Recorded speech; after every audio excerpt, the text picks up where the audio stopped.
Hey, what's going on out there? I'm Sean Devine. Hope you all are doing well.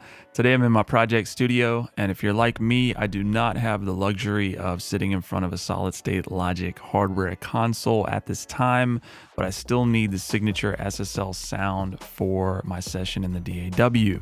So I'm going to show you today how I've utilized multiple instances of the SSL native channel strip, as well as the SSL native bus comp on my stereo bus in order to achieve the same processing, to have access to the same building blocks, and ultimately get the authentic SSL sound that we're accustomed to getting from the SSL console, but now in the DAW and in a very efficient way with these native plugins. So taking a look at this session here, I have many different instances of the SSL native plugins, ChannelStrip, some others here that we're going to take a look at, and then also the native bus comp on the stereo bus. And you're going to see there is a limiter. That's just to keep the video from clipping, but nothing else happening down there at this point. But let's go ahead and focus on a lead hook vocal that I have here. And you're going to notice that outside of some reverb and delay sends,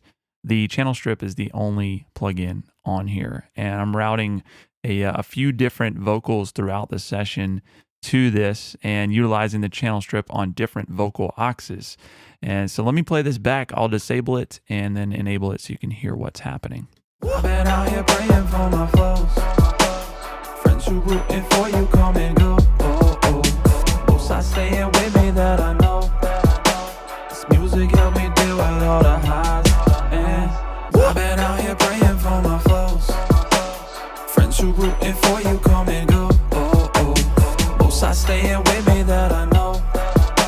This music help me deal with all the highs and lows. Utilizing just the filter, the EQ section, and some light compression, we're getting a much more upfront professional sounding vocal. You can use these across the session and get that SSL tone for the vocals and keep things really efficient utilizing channel strip in this way. The instrumentation, you're going to notice that I'm utilizing the channel strip as well as the drum strip, which if you're curious about how I process some of these drums specifically, there's a video for that focusing more on the drum strip plugin. Moving down to a vintage synth pad, I'm utilizing another channel strip, and I want to show you what this, as well as the flex verb, also in the SSL native bundle, did for the sound and how it really opened up the rest of the mix. I've been out here praying for my flows. Friends who rooting for you come and go. Oh, oh.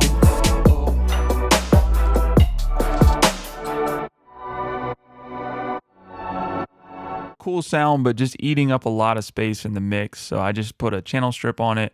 And this is what I used on a lot of the other instrumentation in the session, just to very quickly clean it up and get rid of the things that I know I don't need. And if there's a lot of buildup, there's a lot of things that just need to be cleaned up and polished a little bit with EQ. The channel strip is great to just put this on, throughout your instrumentation and really clear out some space. So you can see we did that here. We're clearing out, all the stuff below 200 on this pad, also clearing up some of the high end, doing some light compression. Once we enable that, we get this.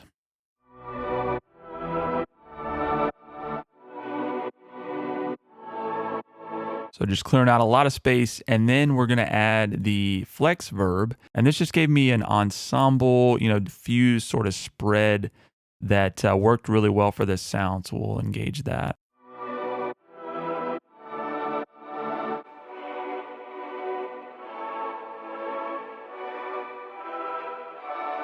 We just get a lot more open sound, something that's surrounding the vocal versus competing with it. So slide down here to the stereo bus and we'll take a look at the native bus compressor. We get some controls like the sidechain high pass filter, as well as the dry wet mix that really kind of ushers this into being more of a modern bus compressor and a modern sound. For this style, a lot of these very bass heavy tracks, if we're going to send a lot of that low end information to a bus compressor, it can sort of overwork the compression and give us a pumping effect that is undesirable. And so, with a lot of the more modern genres, we want to retain that low end. We don't want to tame that too much. So, I have this set at 185. So, it's going to leave all that as is. And then we can also do a dry wet mix where we're mixing obviously the uncompressed and the compressed signal. Very powerful here. So let's go ahead and we'll disable the comp and then I'll enable it so that you can hear what's going on. I've been out here praying for my flows. Friends who rooting for you come and go. Oh, oh. Both sides staying with me that I know. This music help me deal with all the highs and lows. Don't let them weigh down your soul. You can dream about it, you can be about it. Oh, don't hang your head for too long. You can dream about it, you can get about it. So as soon as we engage that comp, we get a bit of a subtle lift, some sizzle in the top end. We still retain that big low end that we want in a lot of these modern mixes. And we're able to do this in a way that also retains the dynamics, but just adds just a little bit of glue to round out the mix. All right, so very easy to utilize the native channel strip across your entire DAW session as I've done here. Clean up, accentuate various tracks, whether it's instrumentation or vocals, and then you can couple it with the SSL native bus compressor on your stereo bus to essentially have an SSL console in the DAW, no matter where you find yourself. Have access to all the same building blocks, all the same processing, and the same signature SSL sound that you need for your mix. If you're interested in these plugins, they are available now on the Solid State Logic website. Thanks for watching. We'll talk to you soon.